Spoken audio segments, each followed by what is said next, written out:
Muito se fala sobre lugar de fala hoje em dia. Bora conversar sobre esse assunto? Oh, meu Deus, mais um podcast. O Pio da Jeripoca. Atenção! Opiniologista Carlos Biagioli. Corintiano roxo, historiador de informação, palhaço, ator, escritor, videomaker, pai e avô em potencial. Começa logo! O Pio da Jeripoca. São muitas coisas que mostram que o lugar de fala é um assunto que precisa ser abordado com a mais extrema urgência. E não é por falta de tentativa, os movimentos estão aí a mil tentando fazer com que a gente entenda isso. Então todas as possibilidades da gente visibilizar essa discussão, buscar a construção dessa noção juntos é de suma importância. E hoje nós vamos receber aqui no nosso podcast um monte de gente bacana para falar sobre o assunto. Eu vou começar abrindo espaço para o Kunumim MC Guarani, aqui da região de Parelheiros, filho de Olívio Jecupé, que por sua vez já está também há muitos anos batalhando aí por um lugar de fala da cultura Guarani junto aos Guarani e também para fora do universo Guarani. E nós trouxemos o filho dele, Kunumim MC, que foi aquele menino que na abertura da Copa do Mundo aqui no Brasil abriu uma faixa escrito demarcação já. Isso mostra quando é que o lugar de fala tem que ser aberto a fórceps. Na marra. Abrindo uma brecha para fazer com que algo seja dito e percebido em detrimento da vontade do sistemão. Queria que você contasse pra gente como é que foi que essa história aconteceu. Meu nome é Kunumim MC, também sou escritor. Eu moro na aldeia Crucutu e hoje eu canto rap para falar sobre a nossa luta, que a mídia brasileira não mostra muito a causa indígena. E também na literatura nativa falar que acontece no Brasil com os indígenas. Com 7 anos eu comecei a ler e a escrever histórias indígenas, junto com meu irmão Tupamirim. E aí a gente conseguiu lançar um livro, se chama Conto dos Curumins Guarani. Tem outro livro também que se chama Kunumim Guarani. Depois, em 2014, eu estava com 13 anos, e aí foi ali que estava acontecendo a Copa do Mundo aqui no Brasil. E aí convidaram a aldeia, né, para alguns indígenas participar na Copa do Mundo, né. E aí meu pai me indicou, né. Eu fui lá e uma semana antes, quando ia acontecer a Copa do Mundo, a liderança daqui falou para nós que poderia fazer alguma coisa, né, porque hoje os indígenas estão sofrendo muito, né.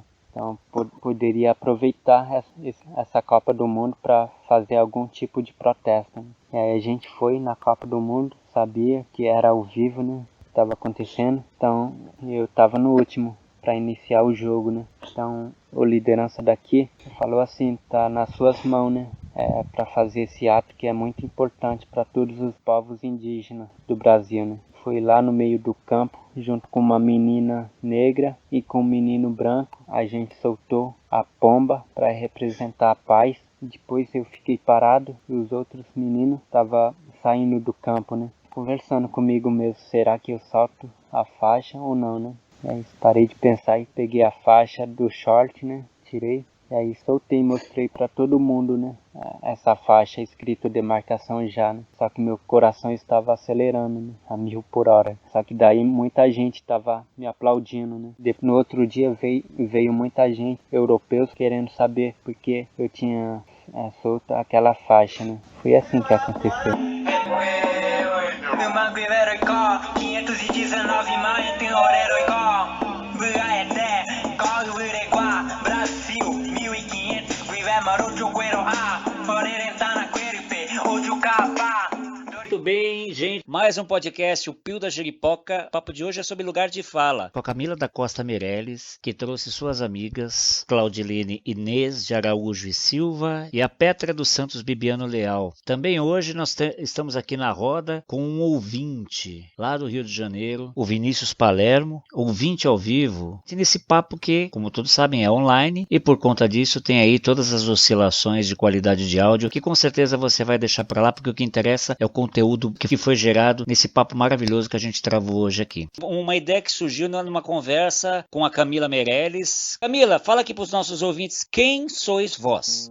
Oiê, sou assistente social, sou uma mulher preta, veio de Goiânia para morar em São Paulo, atuo nos movimentos, né, de luta, desde dos movimentos secundaristas, né, que eu atuava lá em Goiânia, que era o movimento estudantil, popular revolucionário, daí depois eu atuei em outros movimentos, fiz algumas outras coisas, agora eu estou participando do ILU, o Bademin, né, no Norte do CND, que também é uma associação de mulher negra, que faz música e fala não só de música, mas de arte, de uma forma geral, e eu faço parte da União de Mulheres, estou atualmente na coordenação das promotoras legais populares, e além de tudo agora eu estou gestando um bebezinho, está com a minha barriga há 5 meses.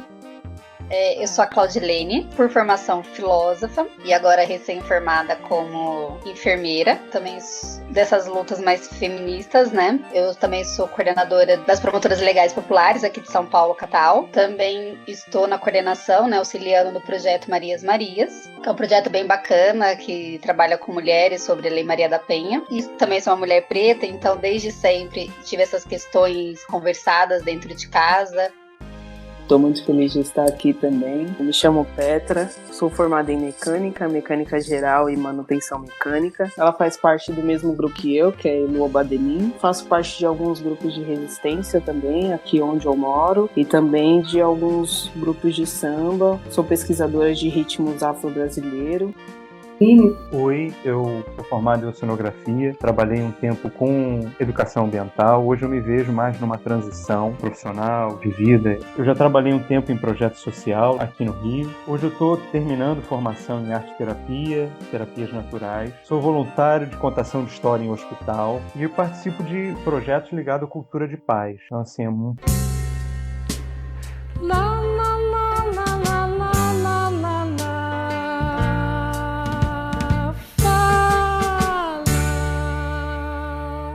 Camila, existem dois tipos de fala. Aquela fala que é contra, de oposição, e tem aquela fala que fala em nome de. Essa fala que advoga, geralmente ela é vista com muita simpatia. Ah, tá acontecendo aquele absurdo nos Estados Unidos. Eu, como branco, me coloco ao lado. E começa a falar, e começa a dizer tudo que eu acho que tá errado, tudo que eu acho que devia ser, tudo que eu acho que não devia ser, e tudo mais. Ai, é uma arte palestrinha. Outro dia eu tava conversando com uma pessoa negra, e eu fiquei observando que ela ficou me escutando com um olhar, era tão eloquente. Calei a boca e aí a partir daí a pessoa começou a conversar sobre o assunto da ótica do que ele sofre, do que ele vivencia e tudo mais. Então isso eu entendi que nós estamos vibrando ali nessa famosa questão do lugar de fala. Mas eu queria fazer um combinado com vocês, né? Vamos tentar decodificar um pouco as nossas falas de modo a imaginar que nós estamos falando com quem não entende do assunto. Às vezes é uma coisa que a gente já deveria ter ultrapassado, mas de fato a gente ainda não ultrapassou.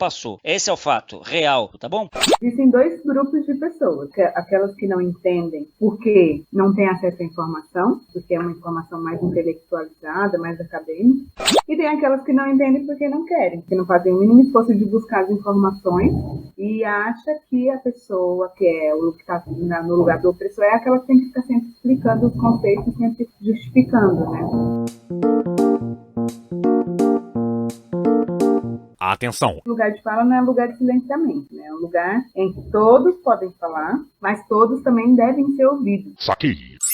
O lugar de fala fala muito sobre a questão da mediação, né? Buscar o fim dessa mediação. Muitas vezes as pessoas que sofrem as opressões não precisam de que existam essas pessoas façam esse papel de mediadores. Podem falar, mas não precisam falar por eles.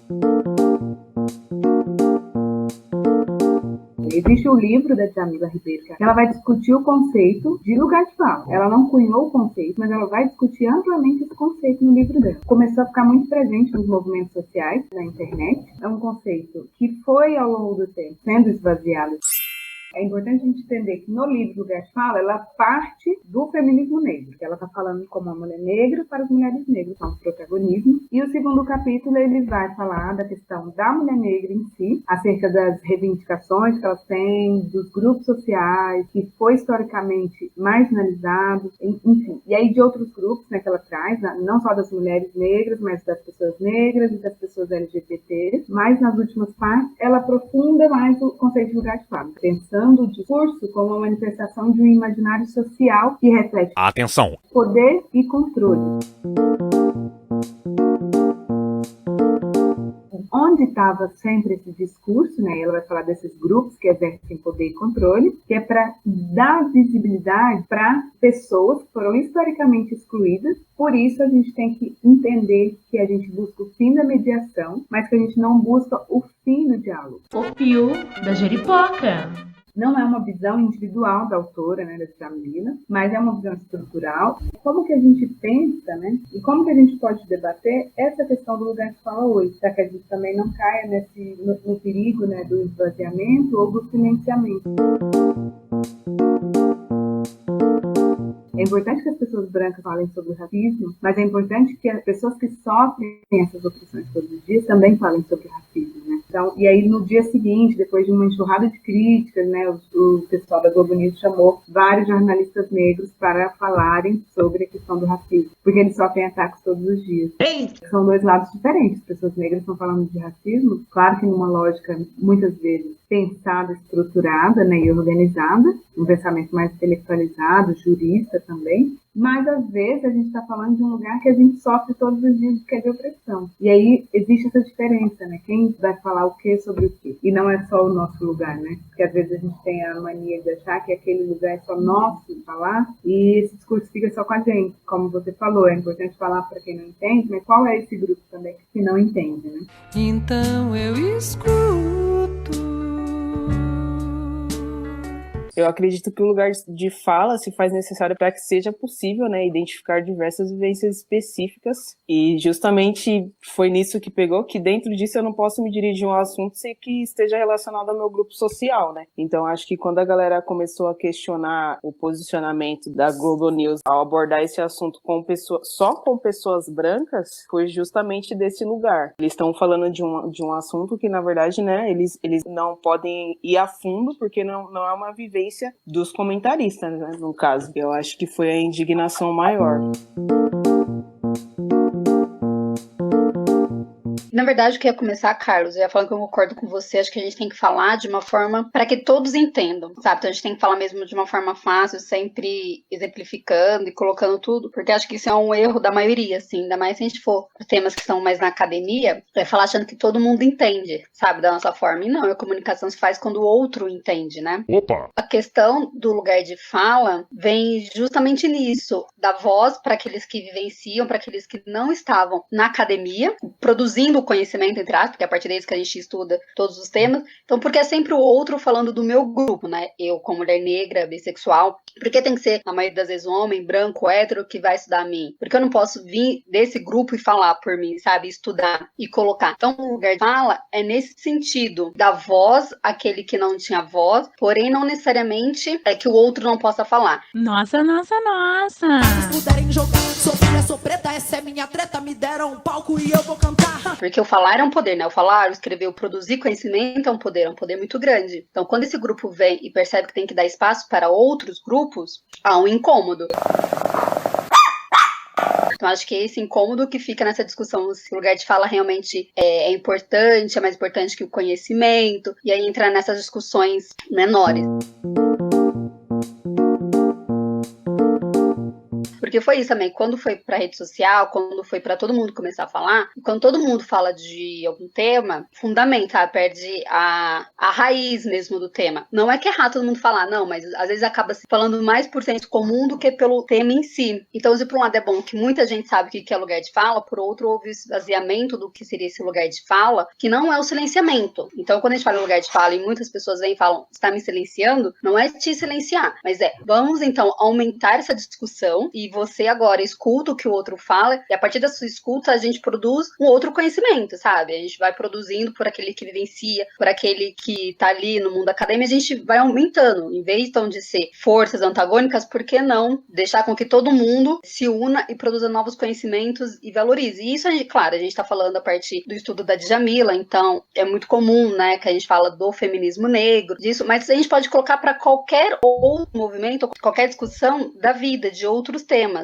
A caneta, a folha, o lápis, agora que eu comecei a escrever. Nunca me cale, o jogo só vale quando todas as partes puderem jogar. Então esse lugar de fala pode ter em vários movimentos, várias pessoas podem fazer e outros que não são deste movimento têm que se colocar no lugar de escuta, assim, contrapor aquilo, o conhecimento que o outro traz, repensar daquilo que eu já estudei sobre o tema. Quando a gente também coloca que é lugar de escuta, então como eu, como mulher negra, bissexual, relacionamento lésbico, né, que estou com uma outra mulher, eu também não posso colocar que essa minha verdade, esse meu lugar de fala é uma verdade universal, que todas as mulheres negras passaram por aquilo que eu passei, então eu falo por todas. Não, eu falo aquele meu conhecimento, eu vou trazer um pouco a mais. Então tem também do outro. É o quanto esse racismo ele é tão estrutural, né, que é um dos outros temas, mas ele é tão enraizado que até você perceber pra apontar é muito difícil, é muito complicado. É tão naturalizado que um grupo fale sobre os outros temas que eles não pensam na possibilidade daquele grupo falar sobre o tema, sabe? Isso é tão enraizado que pode ter um pouco de maldade, mas às vezes também tá ali no dia a dia, sabe? Pra você lembrar que existe um outro grupo e chamá-lo e trazer,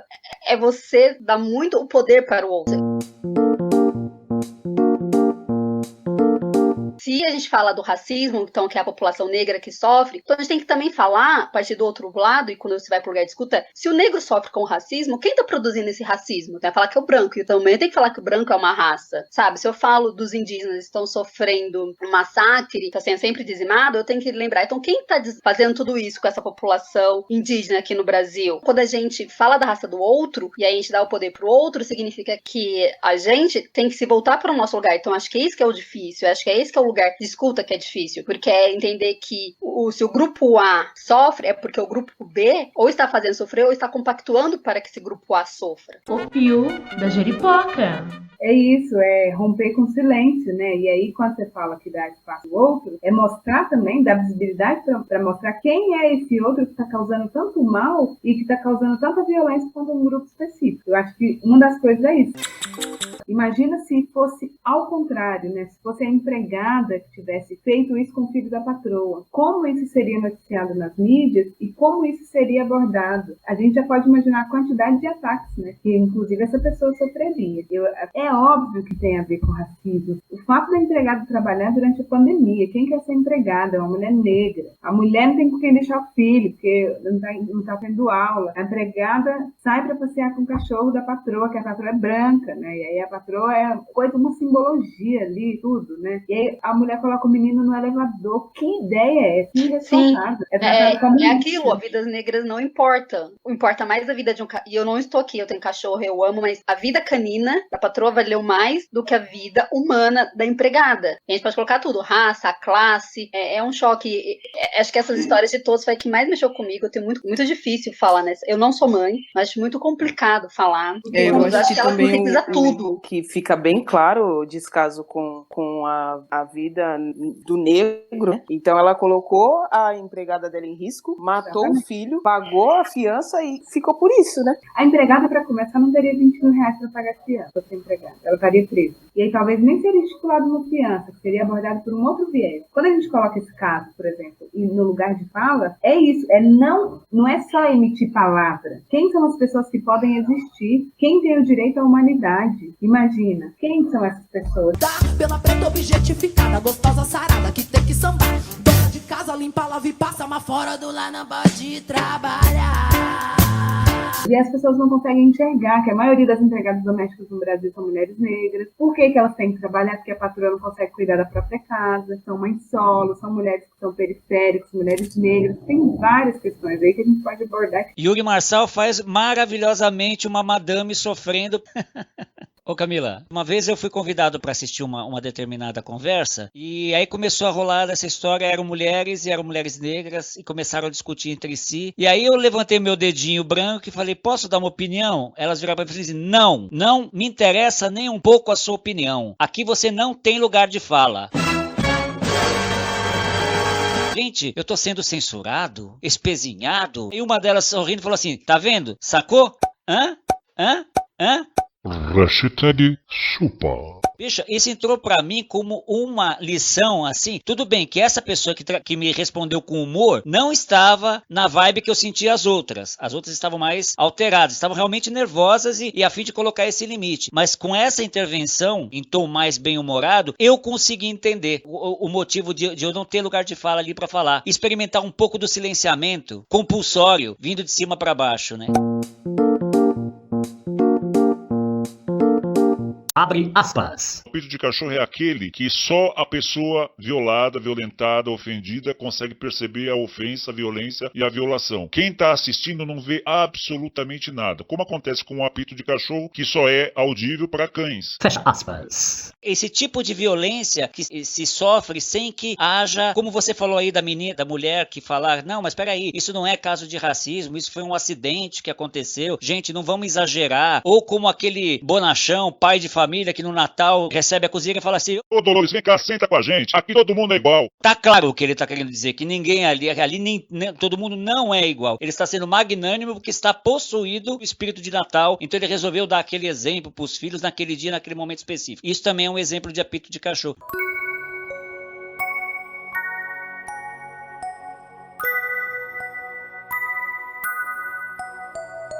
Queria saber o que vocês pensam, se vocês reconhecem isso na vida cotidiana. Sim, quem está do outro lado, as pessoas que sofrem as diversas violações e violências, vai olhar e vai achar uma absurda fala daquela pessoa naquele momento. Quando as pessoas vão para as ruas manifestar, né, todo mundo começa a atacar falando que todo mundo está furando a quarentena, que não é o momento, já que a gente estava falando disso. Mas outro exemplo é a questão dessas hashtags, né, que as pessoas começam a usar hashtags por conta de tudo que está acontecendo agora, mas elas nem sabem o real significado da luta, né, da luta de raça no Brasil. Todos podem falar, todos devem ser ouvidos, mas será que isso acontece na prática? Porque agora é um lugar que todo mundo quer protagonismo, quer visibilidade, principalmente nas redes sociais, né? Mas será que isso na prática acontece lá dentro das casas, dessas pessoas que têm empregadas domésticas? Será que elas conseguem visualizar isso quando elas vão nos restaurantes, que elas comem? Quando a maioria das pessoas que estão lá, dos trabalhadores, na verdade, estão naqueles espaços,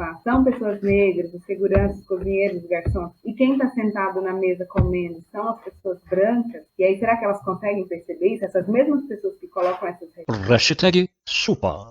Então, assim, a questão de visualizar essa falta de oportunidade nos espaços. E não é oportunidade só de trabalho, é oportunidade de estar nos espaços, como protagonista de histórias, de lazer, enfim, usufruindo todos os espaços, não só como trabalhadores. Não é só isso que as pessoas querem. A gente não quer só comida, a gente quer comida, diversão e arte. A gente não quer só comida, a gente quer saída para qualquer parte.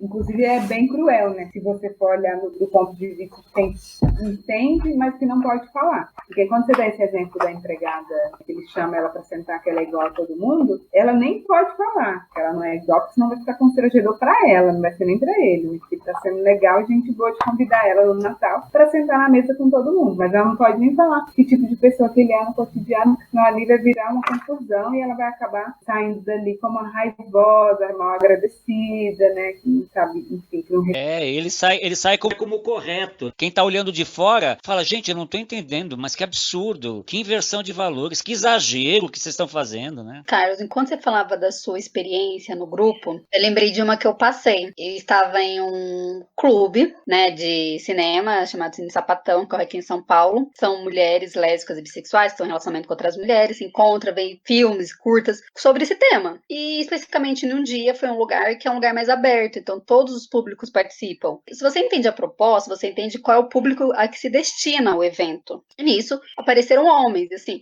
não é um lugar que você se sente confortável para dividir suas experiências, algumas coisas íntimas com homens, sabe? Homens héteros e que sempre estão acostumados com esse poder e tudo. E aí teve um momento que um pediu o microfone para falar, falou assim, posso dar minha opinião?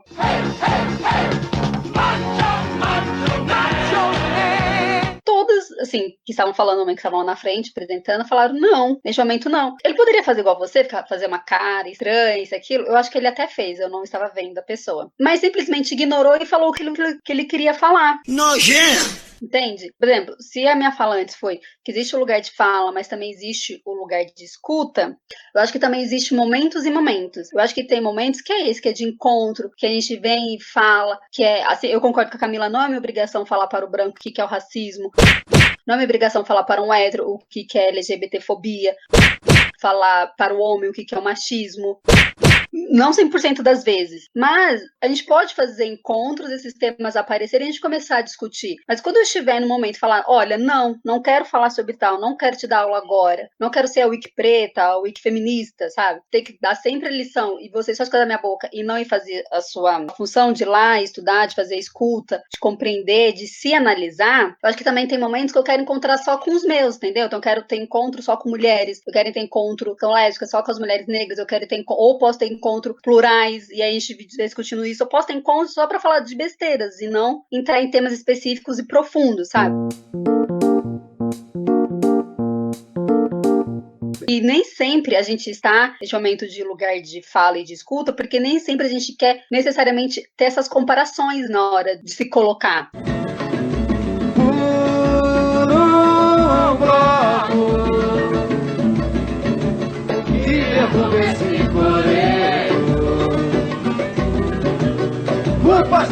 À vontade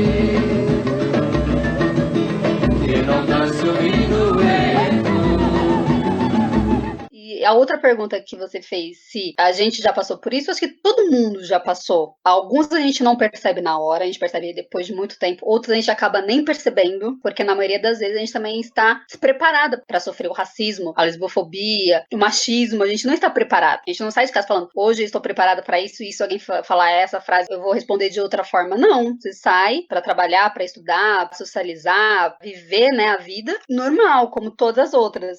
Eu já passei por racismo, já passei por outras. Vai do momento, sabe? Passar pra você agora. Mas acho que não é só, vocês já passaram por tal. Mas acho que também é da análise. Eu, como homem, será que eu já fiz o machismo com outras mulheres? Sei lá, uma fala, isso e aquilo. Ou de me colocar numa roda que não era pra homens estar. Será que pra alguma delas isso já não veio e de alguma forma agride? Eu, como branco, eu, como hétero, como de uma classe ou de outra, de um movimento. Eu adoro geminiano. Eu esqueci de me apresentar, eu sou corintiana e geminiana e amo ser geminiana. Mas enfim. É um espaço onde todos os corintianos vindos. Obrigada. Eu sempre me senti acolhida ouvindo os seus outros podcasts.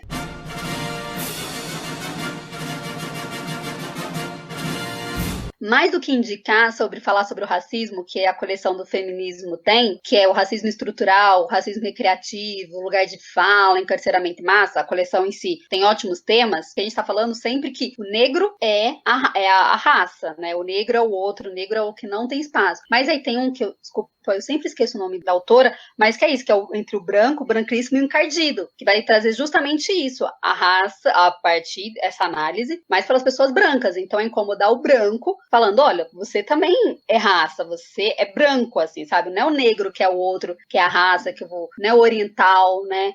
O amarelo, não é o indígena, mas branco. Então neste vai fazer o teste do pescoço. Você olhar, nossa, mas aqui, cadê os negros? Onde eles ocupam, né? Se eu estou no restaurante tal e eu não estou vendo os negros aqui participando, tendo esse poder de estar aqui, onde eles estão? Aí eu vou reparar que eles estão servindo, eles são segurança, sabe? Então eles ocupam espaço e estão aqui, mas para me servir, entendeu? Então é também fazer este estudo, sabe? É reparar onde você está frequentando, quais são suas atitudes, como você se comporta. Então acho que é isso, acho que a gente também tem que começar a falar mais do que, nossa, será que eu sofri tal coisa, aquilo? Mas também falar, e será que eu estou fazendo a outra pessoa sofrer? Então assim, me explica o momento que você passou para eu entender. Será que você está só ouvindo? E aí você, nossa, eu não entendi muito bem o lugar de fala. Camila, vem me explica, vamos fazer outro tal. Mas pós isso, alguém vir e me explicar um conceito, o que eu faço a partir disso que alguém me explicou? Eu só guardo pra mim ou eu levo pra vida, sabe? E eu reeduco as minhas opiniões, os meus atos e meus pensamentos. Ficou bem claro agora? Então acho que também tem isso. A dona de casa limpa, lava e passa. A dona de casa não precisa ser a velha pra ser de verdade. Você tem a liberdade pra ser quem você quiser. Seja preta, indígena, trans, nordestina. Não se nasce feminina, torna-se mulher. Sim, eu me vejo nesse lugar porque eu, como mulher mulher negra, masculinizada, lésbica, musicista. Em muitos lugares que eu fui tocar, eu consigo perceber a diferença, sabe? E é bem grande. Eu sou muito bem acolhida pelo meu grupo, são homens também, hétero, branco, mas quando você se vê nessa situação de diferença, porque é uma total diferença, né? Mesmo tendo esse abraço, né, para você se sentir acolhida no local, você sente a diferença. E por muitas vezes, nos locais onde eu estava tocando, tinha exatamente nessa parte que você tá falando, de onde que os negros estão aqui, né? É um faxineiro, é um garçom, e nunca num lugar ali curtindo junto comigo, no caso, né? Então isso é bem sério, pra mim é bem sério, né? É bem marcante. Nesse bar eu tenho um colega negro que toca comigo também, e eu tava com vontade de beber cachaça, só que ele falou pra mim que a cachaça ali era pago, então se tornou uma coisa normal. Toda vez que eu ia tomar a cachaça, eu efetuava ali o pagamento da mesma. E em um certo momento, um meu amigo, hétero branco, foi comigo e ele falou: você paga a cachaça aqui? A gente não paga a cachaça aqui, o grupo consome normalmente sem pagar. E aí eu falei: cara, eu sempre paguei cachaça aqui, sabe? E aí ele fez o pedido e o dono tratou ele super normal e ele não efetuou o pagamento da cachaça. E eu fiquei refletindo isso ainda essa semana, porque provavelmente o meu colega negro também sempre pagou, como eu, porque quem me passou a informação foi ele, e isso ficou bem marcante pra mim, porque é um lugar, cara, sabe, o grupo tá levando ali o mantimento dele, né? Tá levando o que ele tá recebendo e ainda passa por esse tipo de situação. Então é bem nesse lugar mesmo, onde que os meus, né, estão, onde eles estão localizados. Tá no mesmo ambiente que eu, porém, né, em qual parte, né, em qual posicionamento. Mas é isso, assim, a pessoa que está fazendo, ela percebe, porque não vem falar que não percebe, porque o racista, ele sabe que ele está sendo racista, mas para ele vai passando ali, né? E até o momento que... Exatamente. Ela foi numa padaria para comprar alguma coisa, um pouco à noitinha, assim, com a família dela, só ela que desceu do carro e foi perguntar, né, se tinha ali um fermento, alguma coisa. Não entrou nessas padarias que você tem que passar na catraca? Sim. E o dono viu ela assim de longe, nem sabia o que ela estava perguntando pra moça e já foi gritando: aqui não tem nada pra dar, sai daqui. Muito constrangedor. Se fosse uma pessoa branca, se fosse um homem ou uma mulher branca, não teria acontecido da mesma forma. A gente sabe que não teria. É colocar a pessoa negra nesse lugar. E se fosse também um pedinte, ele teria que ser tratado dessa forma? Ai, agora eu me senti tão mal. Quantas vezes a gente já sofreu racismo? Muitas. Na escola, no ensino infantil, sabe? Do coleguinha não querer dançar quadrilha com você, a festa junina, né? Sabe, né? Daí depois você passa a sentar no fundo da sala de aula porque você não quer que ninguém olhe pro seu cabelo, ninguém repare em você, aí você passa a esconder seu cabelo, passa a te chamar de testuda, por aí vai. São tantas coisas que a gente estava relembrando esses dias que a gente ficou passada, assim, que as pessoas não conseguem entender. Por que a gente não quer ir em determinado lugar? Por que a gente passa em outra rua para não passar naquela? Porque a gente sabe experiências, né, da nossa vida. Não sei se eu tô sendo poliana, mas como a Camila fala que todo branco sabe que está sendo racista, se a gente for ampliar, né, todo homem sabe que está sendo machista, né, todas essas lutas, eu ainda vou dar o crédito que em algumas ocasiões a gente sofre tanto desde que nasce, né? Se a gente for pegar a violência obstétrica, mulheres negras sofrem muito mais que as mulheres brancas, e aí vai ao longo da vida, até idoso, né? Mas assim, é tão enraizado, e é cruel, de novo, voltar no caso do menino Miguel, 5 anos, então é desde a primeira e segunda infância, a gente tá vendo que vai recebendo essas crueldades, esse racismo, e alguns a gente consegue identificar, outros a gente só sente, mas não sabe nem verbalizar, e não é só quando você é criança, sabe? Você vai em outros momentos da vida e nem sempre sabe verbalizar. Vai ocorrer mesmo, a gente fala: nossa, lembra quando isso acontecia isso? Gente, olha, aquilo era machismo, aquilo era racismo, aquilo era LGBTfobia, sabe? Depois de anos, vamos ser sinceros, que agora, com o advento da internet, a gente espalhou mais sobre os temas, né? A gente conversa mais. A gente tem podcast pra falar. Olha como seria difícil todo mundo se conhecer pra gente trazer esses temas. Vão se espalhando e acho que hoje é muito mais fácil do que a nossa infância, mas não significa que anulou todo esse sofrimento. Momento do anunciante. Pois é, não tem anunciante, amado.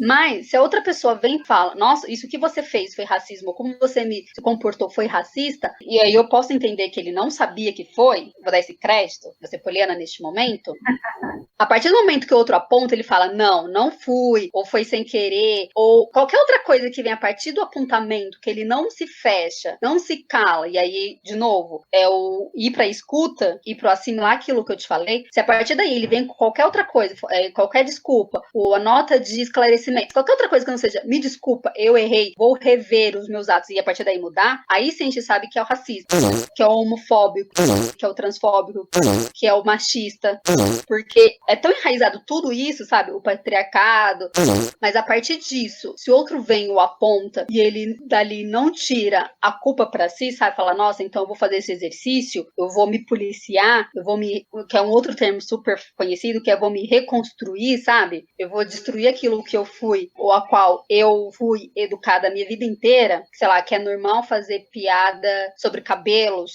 sobre cor de pele, sobre o peso da pessoa. Se eu não, a partir de destruir, começar a ter um outro olhar diferente, aí a gente sabe que essa pessoa é cruel porque quer ser cruel, porque ela só está bem quando o outro, que não é do grupo dela, está mal.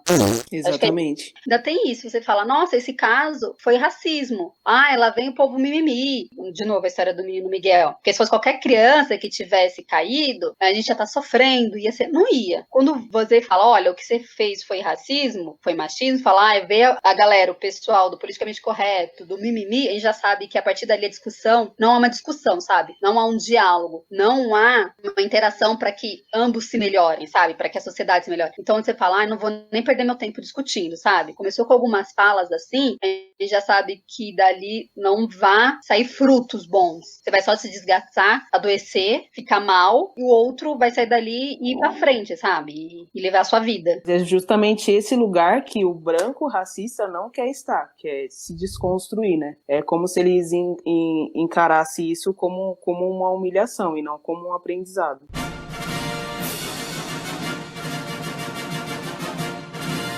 Eu vou deixar uma indicação de um filme que eu gosto muito, Igualdade e Justiça, Marçal. Depois vocês dão uma pesquisada, retrata bastante referente ao racismo também.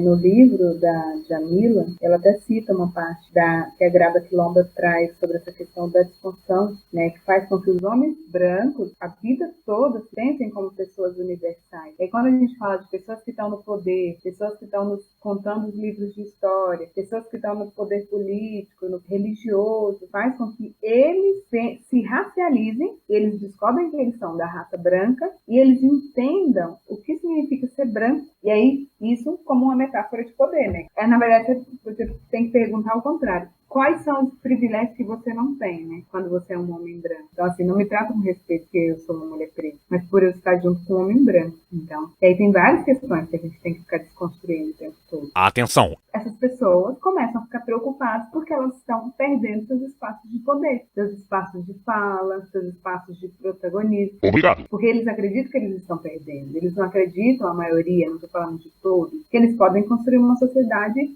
juntas, né? Junto com esses grupos. E aí eles não precisam só usar essas pessoas para exploração da mão de obra, né, do trabalho, de outras questões. Todo homem que vacila, a mulher passa pra trás, nem vê que não tem. Até da intelectualidade, quando se cobra, né, que as pessoas negras, que as mulheres, que as pessoas LGBTs falem sobre algum assunto. Você vai chamar uma pessoa para fazer um trabalho determinado e aí, então você pensa num grupo específico. Mas aquela pessoa é muito maior que aquilo, como a Cláudia falou. Ela não é só aquela pessoa que está lá naquela militância, naquele momento o tempo todo. A gente tem outras coisas, a gente se diverte, a gente quer fazer outra coisa, a gente quer beber, a gente quer sair. A gente não é só isso. Sim. A outro que a gente pode falar é quando a gente fala em direito universal, né? Que é o direito dos homens, sabe? Aquela carta que tá no nome, no próprio documento, sabe? Direitos universais dos homens. Porque não foi só os direitos humanos, a vida, sabe? Na própria vocabulário que a gente vem do dia a dia, a gente vem vendo quem sempre teve o poder, sabe? Esse poder da fala, esse poder da escrita, esse poder do conhecimento. Então, quando a gente vem depois de séculos, de muita luta, os grupos que vêm, né? Então, grupos de mulheres, o grupo de negros, o grupo LGBT, vem sempre parecendo como o povo chato, o mimimi, o que como assim quer mudar o que já tava, sabe?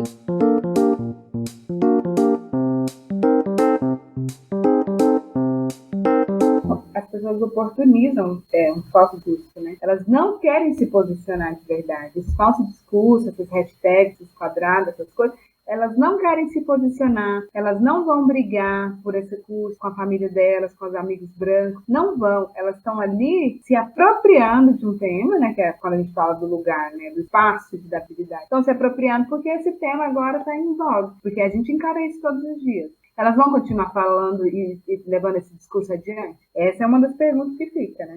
Qual que é o lugar central desses debates? Eu até queria fazer uma pergunta, Carlos, né? Que se a gente for fazer uma comparação, né, com outro exemplo de apito de cachorro. É a mesma coisa de levar para Parelheiros um artista que não é de Parelheiros, que é do centro, para falar como deve ser a arte naquele lugar. Para aquelas pessoas que são desprovidas de cultura, porque elas são de Parelheiros. Você já deu a resposta. Na tua própria pergunta já está a resposta, né? A pessoa não vive aqui, não sabe qual é a realidade que impera aqui no local, mas, no entanto, ela vem imbuída do espírito de levar algo mais, entre aspas, nobre para uma população que não tem acesso àquilo se não for às custas dela. Quando, na verdade, ela só está trazendo a arte dela, o que não é pouco, mas é reduzindo a sua menor grandeza, né, que nem dizia o Brecht, ela está trazendo lá a vivência dela, o olhar de mundo dela e o caramba quatro, o que é muito bem-vindo, desde que ela saiba que aqui também há já um determinado arcabouço produzido e produzindo o tempo todo. Isso que você trouxe é uma pergunta muito boa de lugar de fala. Você quer vir? Venha como convidada, traz aí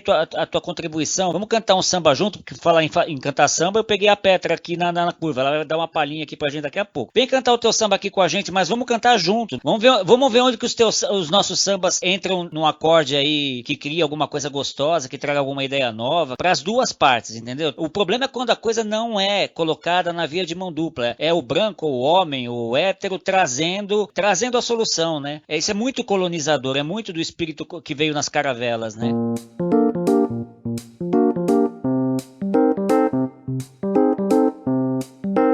Por isso que, assim, todas essas oportunidades que a gente tem de bater esse tipo de papo, eu acho muito preciosas mesmo. Você que está nos escutando hoje aqui no nosso podcast, por favor, compartilhe mesmo, sabe? Leve para as escolas, leve para os grupos de discussão, leve para quem não gosta desse tipo de papo, para ver se suscita alguma vontade de falar no assunto, né? Porque sempre vem alguma coisa boa. Mas é isso, Camis. Quem vem de fora para cá para trazer a cultura para a periferia, está perdendo uma ótima oportunidade de conhecer a cultura que tem a periferia. Exatamente. Como a grande maioria das ONGs que tem aí nessa região, são pessoas que não são daí e querem se apropriar e fazer um trabalho na região, como se fosse um lugar que é extremamente precário.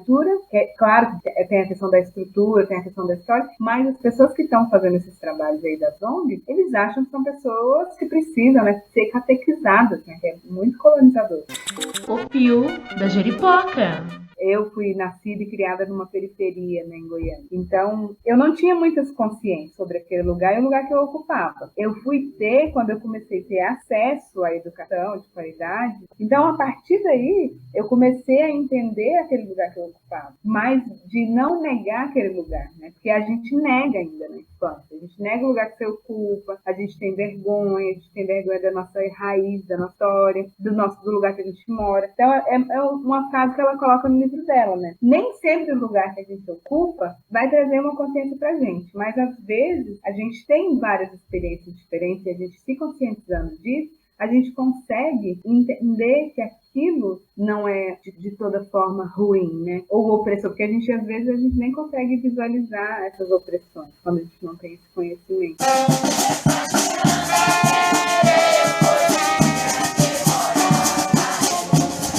Por um tempo eu fiquei sempre pensava, né, pensando o que as pessoas iriam pensar, né, ao saber o lugar que eu ocupo. Um exemplo bem simples é tá tocando na Faria Lima e a pessoa perguntar pra mim onde que eu moro, sabe? Eu moro lá na cidade de Tiradentes. Então acho que essa questão de aceitação, pelo menos pra mim, né, é bem delicado. Não pra mim, né, mas é delicado como chega pra pessoa aquilo, sabe? Uhum, exatamente. Como chega e como a gente tem vergonha de falar, né, de onde a gente vem. Mas o sistema a sociedade é feito justamente para isso, para você não ter a consciência e a gente poder comprar o discurso, a vivência daquele que fala, sabe? Que vem e fala aquilo que você é, aquilo que você deve sonhar. E se você deve sonhar, ao mesmo tempo que quer ter pessoas te servindo, não quer que essas pessoas que te sirvam estejam próximas a você. Querem ter essa diferença social. E para isso, você não pode ter a consciência dessa diferença social, porque senão, se todo mundo tiver a consciência, é muito mais fácil a gente se unir, né? Fazer a luta, que deveria ser armado, mas esse foi outro tema, e rever isso. Então aí a gente entra na questão social, na questão racial, na questão de gênero, na questão de sexualidade, e é tudo isso. Na verdade, é tudo feito pra gente não ter consciência. Não é porque você ocupa que necessariamente a gente tem a consciência do que é, sabe? Que a gente tem a consciência de que... Tanto é que a gente leva uma vida inteira pra saber quem nós somos. E aí a pergunta que o Carlos faz no começo, quem é você, se é presente, é tão complicado. Porque é isso, eu estou sempre me descobrindo, me identificando,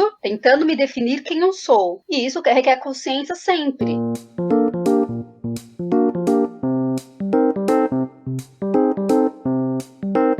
Eu vim de uma família que minha mãe sempre bateu na tecla, sabe? Você é uma mulher negra, assim, né, pros filhos. Nós somos negros, tem uma diferença, a gente tem que ser 2 a 3 vezes melhor que o outro para poder ser reconhecido, para poder ter os mesmos lugares de ocupar, de trabalho, de estudo. E aí, eu também tive pais que já vieram conscientes, que outros não têm. Então, eu sei que a gente é a curva, eu sei que a gente é o diferente, porque o projeto tá aí para isso, para deixar cada um no seu canto, fingindo que tem os mesmos direitos, as mesmas, que somos todos iguais, somos totalmente diferentes, né? Como é no livro, somos iguais, porém não somos mais iguais que outros, sabe? A gente não chega na segunda frase, não somos mais iguais que outros. Privilégios. Se eu tô onde eu tô, é porque eu mereci. Bora! Eu acredito também, Claudilene, que o que me fez crescer, né, foi justamente frequentar os espaços, teatros e, enfim, onde eu estou hoje, né, que acredito que é a minha maior escola, que é no Iluobá. Você está junto de pessoas, né, igual você, e se sentir acolhida e, no caso, deixar de ter essa vergonha imposta, né. Uhum. Então, a gente só percebe o quanto a gente sofreu em outros espaços, em outros momentos da vida, justamente quando a gente está em algum lugar que de alguma forma se sente bem. Assim, nossa, e aí que a gente começa a pensar, por que nos outros espaços eu não me sinto bem? Exatamente. Mas é isso, se a gente em algum lugar, qualquer coisa, sabe? Qualquer clube, qualquer evento que você vai, que você fala assim, nossa, aqui me senti acolhida, a gente começa a fazer, o que isso aqui tem que os outros não têm? Você se vê nesses lugares. Exatamente. Eu tô lembrando aqui que o Carlos falou referente a da palhinha, referente ao samba, eu tô lembrando um samba que me toca muito, então eu já vou dar a minha palhinha.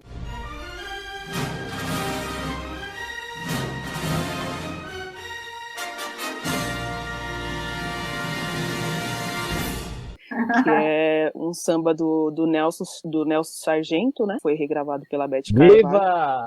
E ele fala referente ao samba que é: samba agoniza, mas não morre. Alguém sempre te socorre antes do suspiro derradeiro. Samba, negro forte e destemido, foi duramente perseguido, na esquina, no botequim, no terreiro. Samba, inocente pé no chão, a fidalguia do salão te abraçou, te envolveu.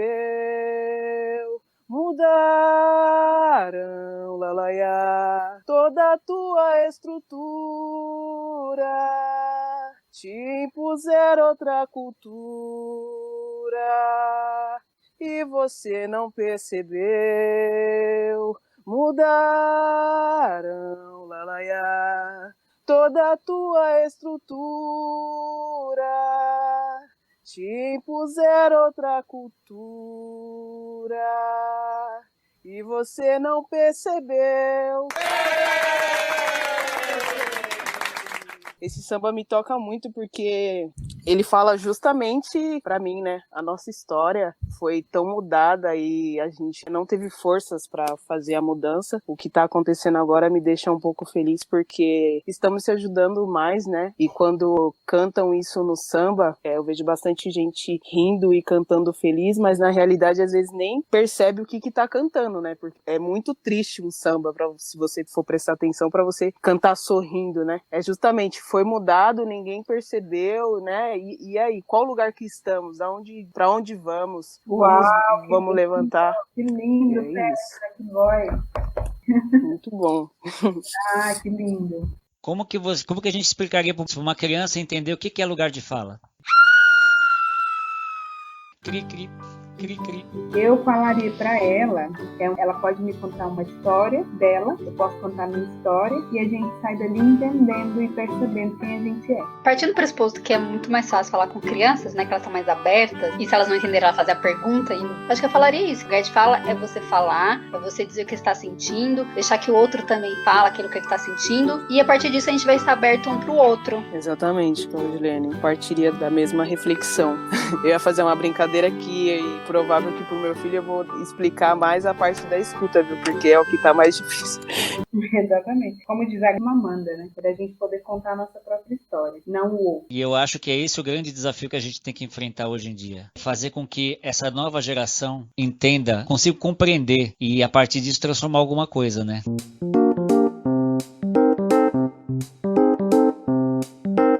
Eu participo também de uma roda de homens, né? E é muito rico assim ouvir a percepção de cada homem, né? Tem desde quem se identifica como bissexual, como negro, como branco. E isso eu acho que é o que mais enriquece a humanidade, né? Você conseguir ouvir o outro, se colocar, ter empatia pelo ponto de vista do outro, né? Claro, o homem nunca vai conseguir sentir o que a mulher sente. Não tem como. Eu estou num outro corpo. Tanto homens, mulheres, brancos, negros. Eu acho que, claro, cada um no seu ponto de vista tem as suas incertezas, as suas dificuldades, os seus medos, as suas inseguranças, e se ele está aberto a se transformar. Eu acho que esse é o ponto. Sou homem, de pele branca, hétero, classe média, eu sou então o racista, eu sou o opressor, eu sou o cara que já nasci injusto, já nasci no tamanho do privilégio, né? Minha vontade é suicidar, porque como é que eu causo tanta dor à humanidade, assim, né? Se eu me identificar como esse causador de tanta dor... Vini, eu sinto vontade de sair pedindo desculpa. Pisei na rua, já dá vontade de sair pedindo desculpa a todo mundo que cruza o meu caminho.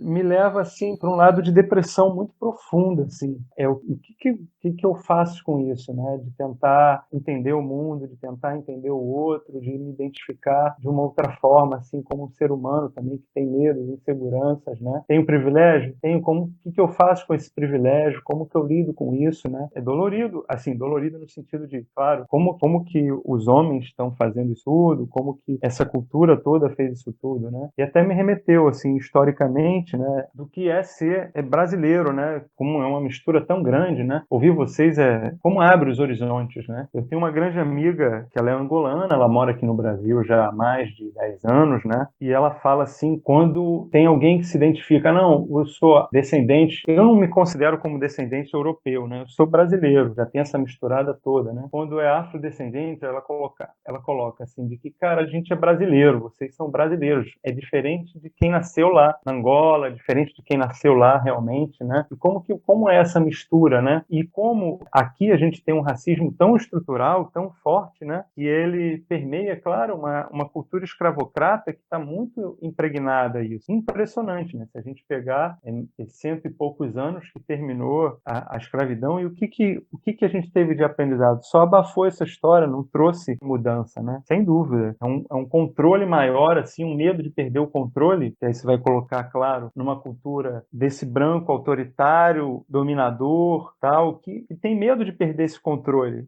Eu acho que eu não consigo transformar ninguém, só consigo mesmo me transformar. E no máximo, talvez, inspirar outros que estejam abertos a se transformar. Mas transformar um outro, caraca, como, né? Ô Vini, conta pra gente, como é que foi essa experiência de ser ouvinte, ao vivo? Assim que o Vini acabou, eu falei assim, se tiver essa ideia, eu quero nos próximos. Então, Carlos, só dá para entender o outro se a gente estiver aberto a ouvir. Essa é uma energia que está muito carente nesse momento, né? Que essa energia de ouvir é uma energia feminina. A fala é para fora, né? A energia feminina, ela acolhe, né? Então, eu estou ouvindo, então eu estou recebendo dos outros, né? Eu acho que é assim que a gente consegue abrir os horizontes para ter maior sensibilidade e entender o outro, né? Quem está no papel de homem, está no corpo de homem, né? Que quer dizer, é que mais precisa dessa energia feminina acesa. Deixa eu falar, meninas, muito, muito, muito obrigado por vocês terem aceitado esse convite. Camila, a Camila falou assim, eu só converso com quem se aprofunda antes. Eu falei, Jesus amado, os últimos 3 dias quase com diarreia aqui, falando, meu Deus, eu não tô à altura, eu vou levar um capote até que a Lucy fez. Eu falei, gente, não, o lugar de fala é dela, não é meu, eu não tenho que conduzir nada, é ela que tem que conduzir. Pelo amor de Deus, aí os anjos cantaram, as trombetas tocaram e eu fiquei feliz da vida.